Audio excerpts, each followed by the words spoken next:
Información precisa, completa, veraz, objetiva e independiente. Directo a tu pantalla. Voz de América en RCR 750.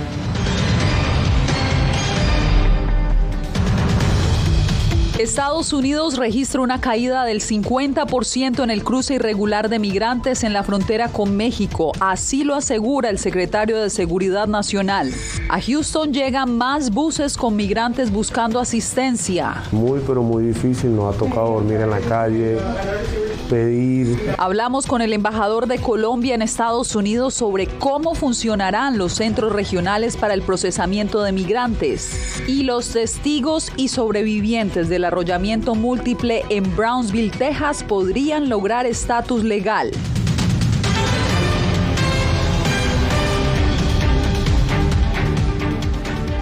Feliz lunes, bienvenidos al Mundo al Día, soy Yasmín López. Menos migrantes llegan a la frontera sur de Estados Unidos tras la derogatoria del Título 42. El secretario de Seguridad Nacional, Alejandro Mayorkas, aseguró que ha visto una caída del 50% en el cruce irregular de migrantes desde la medianoche del jueves, cuando el Título 8 entró en vigor. Jacopo Luzzi justamente nos acompaña desde la Casa Blanca. Jacopo, cuéntanos cuál es la situación.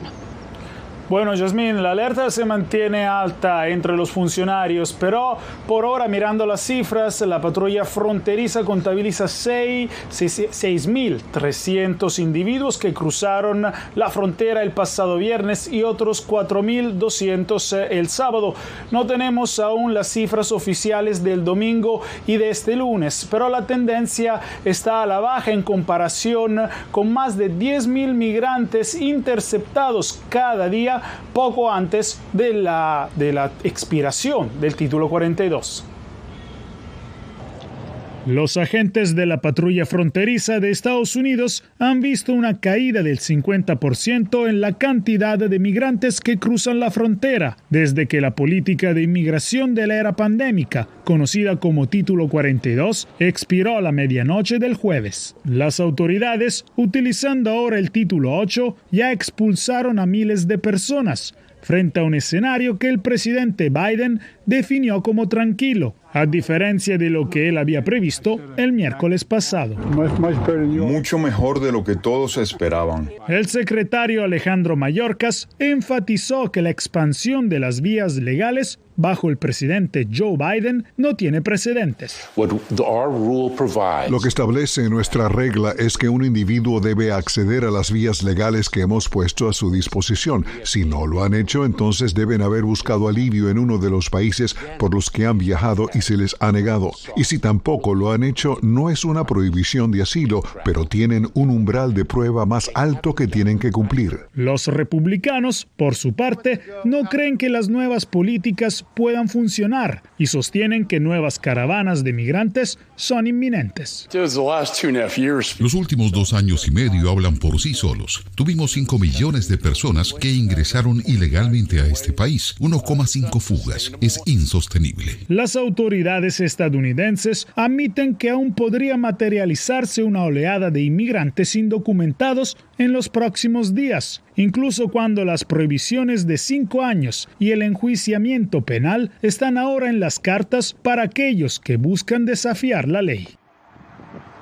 Según expertos de inmigración, Yasmín, existe una buena posibilidad de que los nuevos caminos legales por lo que está apostando la administración Biden puedan ayudar a disuadir los cruces ilegales, pero también podría ser al revés, dicen, si no se abordan las causas fundamentales que llevan las personas a emigrar, por ejemplo, la falta de trabajo en sus países de origen.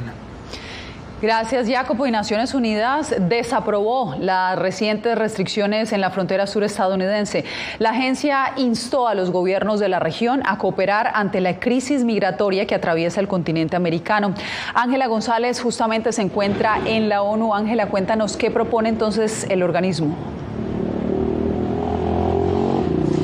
Yasmín, el organismo pide más cooperación internacional, facilitar los reasentamientos y promover la reunificación familiar y también el parol humanitario o la libertad condicional humanitaria, que dice esto podría salvar vidas y proteger a los migrantes del tráfico humano y otras formas de violencia. Bajo el principio de cooperación, varias agencias de la ONU proponen un plan basado en la solidaridad y el derecho internacional para proteger a los refugiados y migrantes que se encuentran en la frontera sur o que están atravesando procesos migratorios en Estados Unidos. Necesitamos fortalecer nuestro llamado para que cualquiera de esas medidas adicionales incluyan la expansión de los reasentamientos, aunque ninguna de estas medidas pueden reemplazar la responsabilidad de los estados. Estados Unidos, en este caso, de permitir que las personas lleguen a su territorio para solicitar asilo. La ONU también ha hecho un llamado a apoyar los organismos que se encuentran en la frontera y que trabajan en la provisión de albergues y para que los migrantes tengan acceso a asistencia humanitaria y a información verídica. Un elemento realmente importante, por supuesto, es la información clara y concisa para los migrantes, para que sepan cuál es la situación, cuáles son sus derechos, cuál es la información real, en lugar de confiar en rumores, las redes sociales y otros canales, lo cual genera mucha confusión. La regla que restringe el acceso a los solicitantes de asilo que llegan de forma irregular después de transitar por otro país es incompatible con los principios de las leyes internacionales para los refugiados, enfatizan. Instamos encarecidamente a los gobiernos, incluido Estados Unidos, a garantizar el acceso al proceso de asilo independientemente de la nacionalidad de los solicitantes. Según la ONU, la actual crisis migratoria en el continente americano no tiene precedentes. Y la ONU también enfatizó que cualquier acuerdo de asilo en un tercer país debe respetar el principio del no retorno forzoso para proteger la seguridad de las personas que se encuentran en situaciones de peligro en sus países de origen. Yasmín. Te agradezco, Ángela, por la información. Y a Houston han llegado más autobuses con migrantes indocumentados buscando asistencia. María del Pilar Haynes tiene la información. El número de autobuses con migrantes que han llegado al Centro de Transferencia de Caridades Católicas tras la culminación del Título 42 se ha incrementado. Algunos extranjeros procedentes de Eagle Pass llegaron a Houston y aseguran que han pasado meses tratando de cruzar la frontera. Muy, pero muy difícil. Nos ha tocado dormir en la calle, pedir, hacer cosas que nunca habíamos hecho. Ángel es un electromecánico industrial que busca llegar a Nueva York. Salió de Venezuela el 8 de septiembre de 2022 acompañado de su esposa y sus 4 hijos. Señala que la situación que se vive en su país natal los obligó a emigrar y buscar una mejor vida. Un sueldo mensual son de ¿qué? $20 y un paquete de pañales vale $15. Un kilo de arroz le vale $10 y yo con mi familia de 4 niños y mi esposa, como verán, no nos alcanza para nada. La mayoría de los extranjeros recibidos por Caridades Católicas cuentan con un patrocinador y permanecerán en el centro de transferencia 2 o 3 días. Llegando lo vamos a procesar, le vamos a ofrecer algo de comer, si se quieren bañar le vamos a ofrecer cuartos privados para que se puedan bañar y vamos a evaluar sus boletos. La mayoría ya tienen boletos en mano para que puedan viajar a sus patrocinadores. Si es necesario, la organización también ayuda a los migrantes con boletos para llegar a su destino. Se espera que la frecuencia semanal aumente a 5 autobuses procedentes de la frontera, cada uno con capacidad para 50 personas. María del Pilar Haynes, Voz de América, Houston, Texas. Entre tanto, organizaciones que operan en la frontera refuerzan su lucha contra la desinformación entre la comunidad migrante. Paula Díaz nos reporta. Yasmín, en Nogales se vive una tensa calma. Agentes de la patrulla fronteriza vigilan el área del muro, mientras en el puerto de entrada de Concini, migrantes esperan por su cita con un oficial de migración que solicitaron a través de la aplicación CBP One. Mientras tanto, organizaciones fronterizas en ambos lados de la frontera informan a los migrantes sobre las nuevas restricciones. Las organizaciones fronterizas se han preparado por semanas para enfrentar los cambios que llegaron con el fin del Título 42, mientras esperan una mayor afluencia de migrantes en Nogales, Sonora, que buscan cruzar la frontera para pedir asilo en Estados Unidos. el gobierno de los Estados Unidos ya ha emprendido estas acciones para tratar de restringir o limitar más el derecho al asilo. De Velasco viajó a Ecuador y Colombia para informar a la población migrante de lo que les espera cuando lleguen a la frontera entre Estados Unidos y México. Para asegurarnos de que el mensaje llegue de manera veraz, de manera correcta, porque hay mucha desinformación allá afuera. Entonces, en Nogales, Sonora, el ambiente que se vive es de incertidumbre tras el fin del Título 42. Que dicen que ahorita que va a ser más difícil para el inmigrante. Andrea Duarte salió de Venezuela en noviembre. Lleva meses intentando conseguir una cita a través de la aplicación CBP One y ahora teme que con las nuevas reglas no pueda cruzar a Estados Unidos. Es muy estresante, de verdad. Aquí también han venido psicólogos porque de verdad, o sea, problemas uno con la familia, que si algo aquí o algo. Activistas luchan contra la desinformación con la que dicen que llegan los migrantes a los albergues. Aseguran que la mayoría son hispanohablantes y la información que está compartiendo el gobierno a través de sus redes sociales es en inglés y necesitan que se las traduzcan. Ese es mi reporte desde la frontera de Arizona. Regreso contigo. En Colombia hay expectativas sobre cómo van a funcionar los centros regionales de procesamiento migratorio que Estados Unidos planea abrir en ese país y en Guatemala para mitigar la migración irregular. Yair Díaz dialogó con el embajador de Colombia en Washington, Luis Gilberto Murillo. En el caso colombiano, por ejemplo, el embajador de Colombia ante Washington, Luis Gilberto Murillo, aseguró que continúan trabajando en las mesas técnicas para la apertura de los centros de procesamiento migratorios con el fin de frenar la migración irregular. Que sea una migración regular, que sea segura, que sea ordenada, que sea legal, y esto porque no queremos, y es el propósito de que las familias no se arriesguen al recorrido que se está haciendo por el Darién. Murillo explicó que el objetivo principal es que los migrantes que pasen los filtros y sean elegidos se puedan acoger en programas de refugiados, reunificación familiar y hasta permisos laborales. Estos centros es que crean muchos puntos para que las personas puedan obtener información y tener un trámite expedito. Eso significa que se están abriendo más posibilidades de una migración regular. Según Stephanie López, consultora en políticas migratorias, la información de estos centros regionales de procesamiento migratorio debe ser clara y concisa para quienes deciden realizar el proceso, y afirma que sería fundamental que se abran en otros países de la región. Como Chile o como Perú, y efectivamente el principal que tenemos en Latinoamérica, que es Venezuela. Estados Unidos facilitará una aplicación con estos centros migratorios para que los migrantes puedan hacer sus trámites de manera virtual. Yair Díaz, Voz de América, Bogotá. Entre tanto, Guatemala se prepara para la deportación de sus nacionales bajo el restablecimiento del Título 8 por parte de Estados Unidos. Eugenia Sagastume nos amplía. Solo nada más nos pusieron nuestros datos y ya no más. Solo nos llamaron y para que nos deportaran. Esta mujer fue uno de los últimos retornados bajo el Título 42. Del 2 de septiembre de 2021 hasta el 11 de mayo de 2023, fueron 61.433 los guatemaltecos retornados bajo esa medida migratoria. Sin embargo, autoridades han indicado que los vuelos de deportados continuarán con el Título 8. Ver cuántos realmente van a ser las estadísticas que marquen para poder programarnos nosotros en recibir a los hermanos guatemaltecos deportados bajo Título 8. Aunque aún no hay mayores detalles de cómo funcionarán los centros de procesamiento migratorio anunciados por el gobierno de Estados Unidos, el canciller aseguró que eso no significa que Guatemala se convierta en un tercer país seguro. Guatemala no es un tercer país seguro y jamás será un tercer país seguro. Y ante la posible llegada de más migrantes, también se han reforzado las fronteras. Principalmente con la frontera sur de Guatemala. Tenemos unidades desplegadas en el área. Se sabe que la Agencia de la ONU para los Refugiados, ACNUR, y la Organización Internacional para las Migraciones, OIM, participarán en el funcionamiento de los centros regionales de procesamiento junto al gobierno de Guatemala, pero por ahora no se define cuántos serán, dónde y cómo funcionarán. Eugenia Sagastume, Voz de América, Guatemala.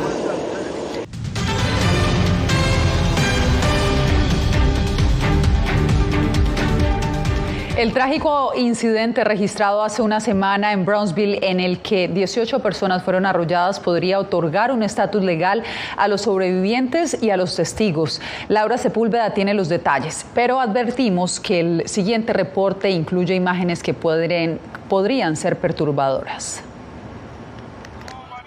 Aunque la investigación sobre la causa de la tragedia registrada hace una semana en Brownsville todavía no ha concluido, organizaciones hacen un llamado a los migrantes que fueron víctimas y testigos para que permanezcan en la zona porque podrían optar a un nuevo estatus legal. Ellos prácticamente al instante, pueden cambiar su estatus a una visa U. El proceso que ellos tienen que seguir, ¿verdad?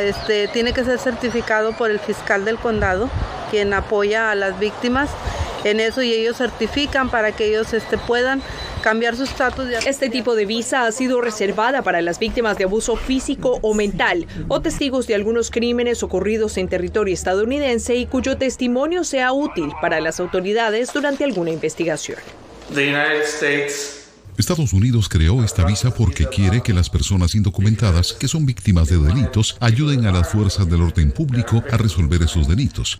Obviamente, muchas personas indocumentadas quieren evitar interactuar con los funcionarios, estar en la policía, etc., porque tienen miedo de terminar en la Corte de Inmigración y ser deportados. Un proceso juicioso se sigue en la identificación tanto de las víctimas como de los testigos, y la información que dan debe aportar al caso.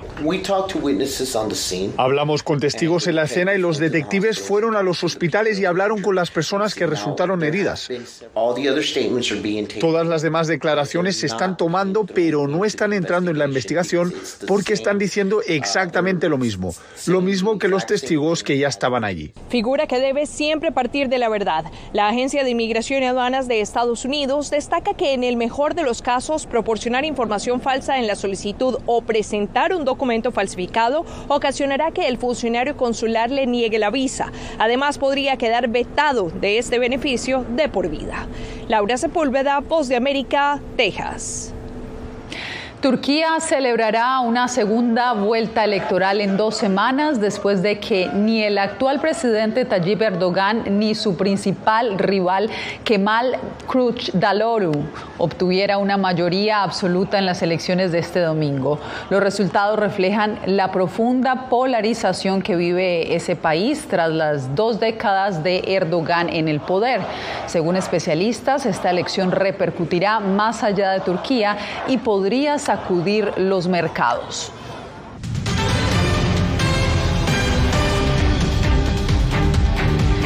Al menos 26 personas murieron en un accidente de tránsito al norte de México este domingo cuando una camioneta y un camión chocaron en una carretera entre las ciudades de Zaragoza e Hidalgo en el estado fronterizo de Tamaulipas, informaron las autoridades. Los fiscales y la policía aún no han confirmado la identidad de las víctimas. Nicaragua se quedó sin Cruz Roja. La Asamblea Nacional, que controla el partido de Daniel Ortega, declaró ilegal a la institución humanitaria. La Cruz Roja nicaragüense estaba a solo unos meses de cumplir 90 años desde que fue fundada. Tras una decisión del oficialismo en la Asamblea Nacional, la institución humanitaria fue ilegalizada y ahora sus bienes serán administrados por el Ministerio de Salud. Según el Parlamento, la Cruz Roja estuvo del lado de los manifestantes durante el año 2018. Los actos acontecidos del año 2018 que atentaron contra la paz y estabilidad de la nación, algunas filiales de esta asociación actuaron en contra de estos principios. Organismos de derechos humanos sostienen que la decisión del oficialismo es en represalias porque durante los meses más violentos del conflicto, la Cruz Roja atendió a manifestantes que resultaron heridos. Y esta atención que brindó a las personas sin distinguir colores políticos, sin decir este es policía, este es manifestante, socorrió a todo el mundo. No estaba a favor ni del señor Ortega, ni a favor de la oposición, simplemente estaba bajo una dirección humanitaria. La Cruz Roja Internacional expresó su preocupación por la disolución y confiscación de su filial nicaragüense. Esta situación podría poner en riesgo actividades humanitarias muy necesarias en el país, así como el trabajo del personal nicaragüense. En los últimos 5 años, más de 3.000 organismos sin fines de lucro han sido ilegalizados. Donaldo Hernández, Voz de América. Crece la polémica en Venezuela por el uso de la inteligencia artificial por parte del gobierno de Nicolás Maduro. Álvaro Algarra nos da los pormenores. Recientemente, el mandatario venezolano Nicolás Maduro estrenó un nuevo programa de televisión llamado Maduro Más, en el que difunde información política y social. Durante ese show presentó a Cira, a quien describió como asistente y copresentadora. Saludos, señor presidente Nicolás Maduro, señores invitados y a toda Venezuela. Mi nombre es Cira. Fui creada bajo los parámetros de inteligencia artificial para acompañarlo. Triunfaremos. Se trata de una asistente virtual creada para interactuar con Maduro durante el programa. Expertos consideran que la idea puede captar televidentes, pero advierten que la inteligencia artificial también permite manipular la información. Lamentablemente, hemos venido observando cómo esto ha venido derivando más bien en el fortalecimiento de esos fake news, porque es una manipulación de imágenes donde muchas veces hasta el contenido que se presenta es manipulado y que tiende evidentemente más bien a desinformar a la población. El profesor de la Cátedra de Periodismo Informativo de la Escuela de Comunicación Social de la Universidad Santa María, Alexis Antonio González, sugiere debatir la veracidad de lo que se presenta a través de esas figuras. Entonces hay que verlo con el mayor equilibrio posible para tratar de obtener lo mejor de la herramienta tecnológica y ver de qué manera podemos controlar las deficiencias o dificultades que puede generar. Maduro aseguró que su gobierno se mantiene atento a los fenómenos de la ciencia y de la tecnología, por lo que usará instrumentos como la inteligencia artificial para comunicar iniciativas. Álvaro Algarra, Voz de América, Caracas.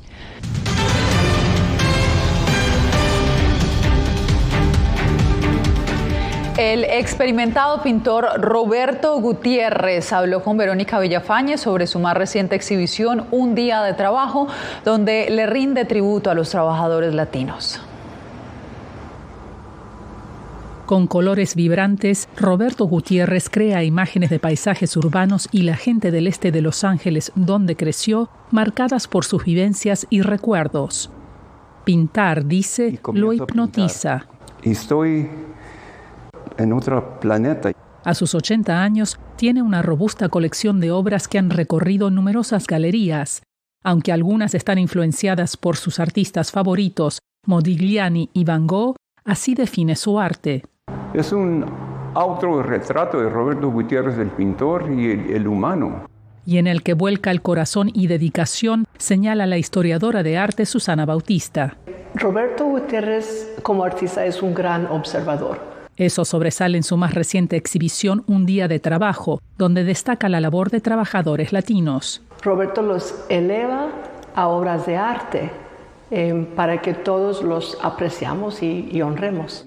Y a pesar de encantarle el color, todas las obras en la exhibición son en blanco y negro, una decisión muy puntual por el artista.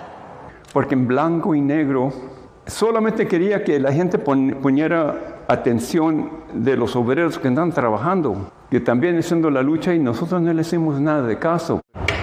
Gutiérrez también ha enfrentado dificultades en su vida. Creció en la pobreza, pasando hambre, con una madre inmigrante de México que luchó para mantener a una familia de 10.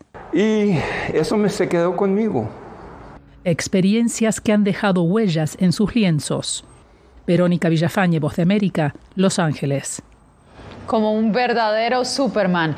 Bien, y Canadá celebra por estos días el Festival de Tulipanes más grande del mundo, un colorido evento que convirtió a Ottawa en epicentro de una tradición que se remonta a la Segunda Guerra Mundial, cuando Canadá albergó a la princesa Juliana y a sus hijas durante la ocupación nazi en los Países Bajos.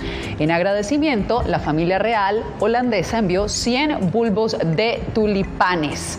Con esta historia llegamos al final de esta emisión. Gracias por conectarse con nosotros en El Mundo al Día.